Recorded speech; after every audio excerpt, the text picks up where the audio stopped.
time. And nobody ever mentions Niger. It's like as if the culture doesn't exist. So having a way to show it would be good. I mean, it would be nice to see what you guys have to offer. I think there should be a way that one can capture all that and one can promote it to bring more people in. Okay. I think it's just because we don't promote the good things.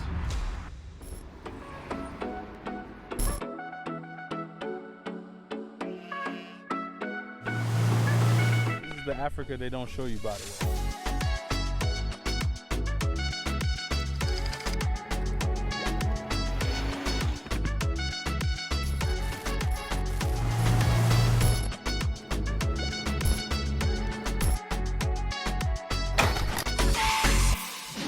This is it, baby.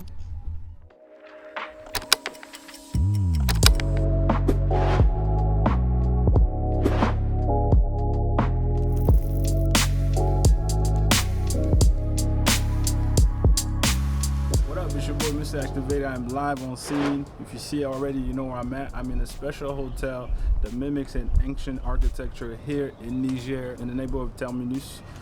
This hotel is about 5-6 years old, so I got a chance to come in here, check it out, talk to the owner.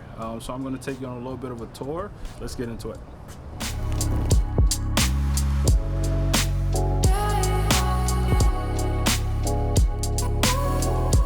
Just for Niger, we think it's those things we can promote the country, like the Radisson, like a new airport, like a road, like a bridge. But people who do tourism don't care with that. Yes. They want to see authenticity, they want to see artisan, they want to see people, the culture.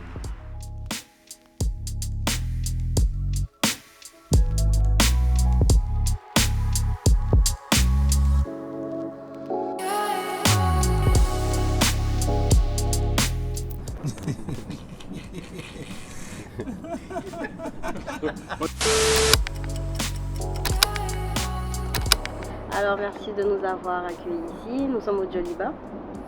Alors ce qu'on voudrait savoir c'est, cette maison d'hôte, elle a combien d'années? Cette maison d'hôte, elle a une demi-douzaine d'années. Ça a commencé à être construit il y a environ 10 ans. Il y a 10 ans, ça a pris 2 ans pour la construire, 3 ans, en prenant le temps. Et ça a été construit dans des matériaux locaux, des techniques locales aussi, avec des importations de savoir-faire du Soudan, du Mali, d'autres pays. Et ce qui fait ce résultat qui est assez charmant. C'est vrai. Mais ce qu'on voudrait savoir, c'est par rapport à l'architecture qu'il y a, qui se démarque plutôt du style, on va dire, du secteur hôtelier qu'on a l'habitude de rencontrer, parce qu'on sait très bien que maintenant on cherche plus à aller dans le luxe, des trucs comme ça. Mais qu'est-ce qui fait en sorte que, qu'est-ce qui vous a poussé justement à choisir ce type d'architecture dont on sait par exemple que c'est le Bonco que vous utilisez, ce qui n'est pas très courant dans notre façon de faire, et j'avoue que dans notre climat, c'est quelque chose qui nous correspond bien. Mais personnellement, je voudrais savoir un peu qu'est-ce qui vous a motivé à utiliser ce type de matériaux-là.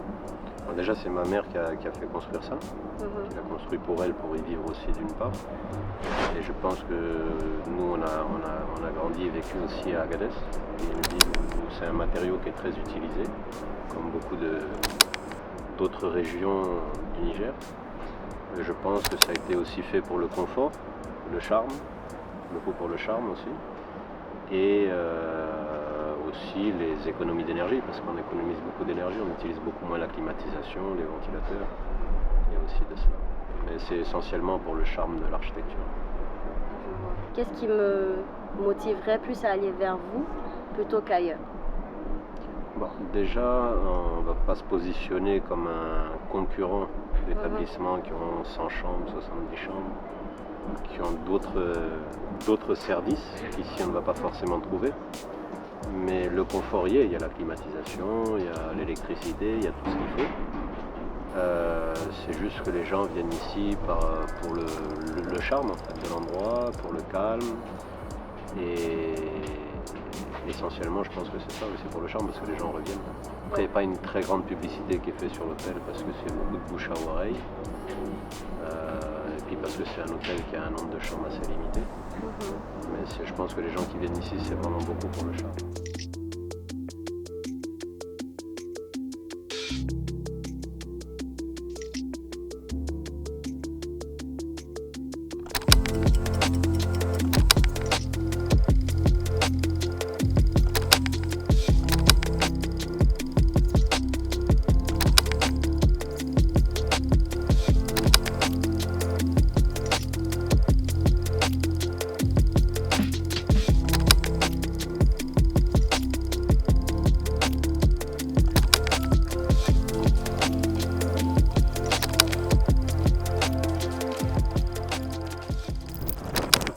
Déjà oui, le concept c'est d'être comme à la maison parce que c'est un bed and breakfast. Donc les gens viennent pour dormir, prendre leur petit déjeuner, la journée ils vont faire leurs activités qu'ils ont à faire, comme c'est souvent des gens qui viennent en mission.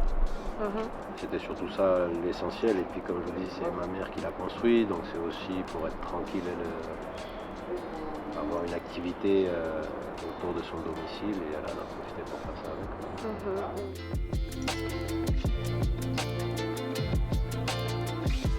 Est-ce que vous avez travaillé avec des professionnels étrangers ou plutôt nigériens? Non, c'est que des artisans nigériens qui ont travaillé sur ce projet.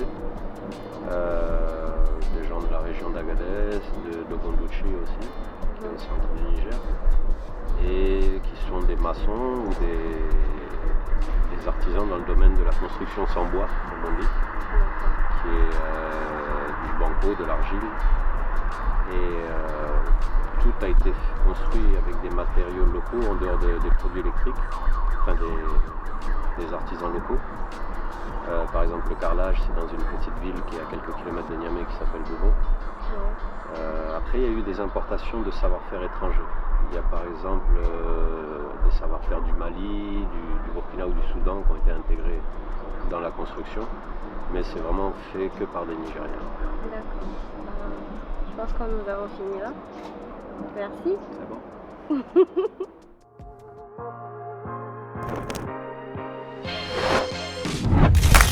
What up, everybody? Welcome back. Of course, this is part 2 of Niger architecture. I hope you really got to enjoy the first part about seeing what a more traditional architecture look like. Right about now, this is modern architecture. So first of all, as I started to piece it together, I figured it would be, a nice way to show you a little bit of a traditional side of the architecture and what a modern architecture will look like right about now. So for many years, it wasn't really, not that it was impossible, but people built a certain way. We're a little bit behind as far as, catching up to the rest of the world. But I think in the past 5 years, I've seen craziest amount of changes in such a short period of time that, for me, it's a good thing to see. That means that we're up and progression is on its way. The home are about 300 square meters, which translates to about 3,500 square feet. It is a 4-bedroom, 3 baths. As you can see right about now, this is a open modern concept where the living area and the kitchen is all in one.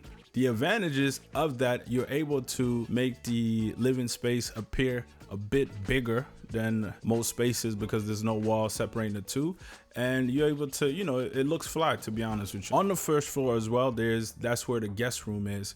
For whatever reason, people like to separate the guests from everybody else in the house. So, and what I've learned and I've heard is that the guest room is always on the first floor. You put the guests there just in case. I don't know, don't ask me why, but that's kind of how they do it. Me personally, I would definitely put a utility room on the first floor and all the bedroom upstairs. It makes it easier, but you know what?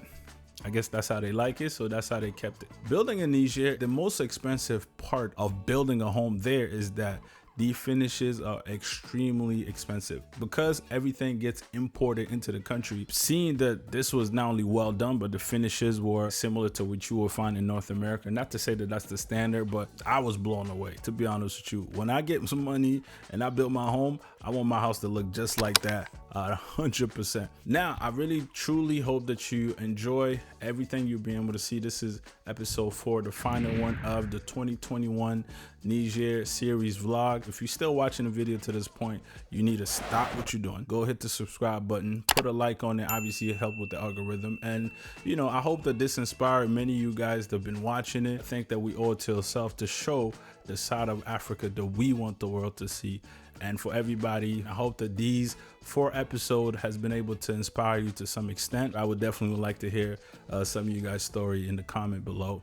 Make sure you hit me up and don't be shy. My Instagram is Mr_Activated. You know, you get to see an expansion of not only the vlog series, what I talk about and what I care about. So thank you again. On that note, you officially been activated.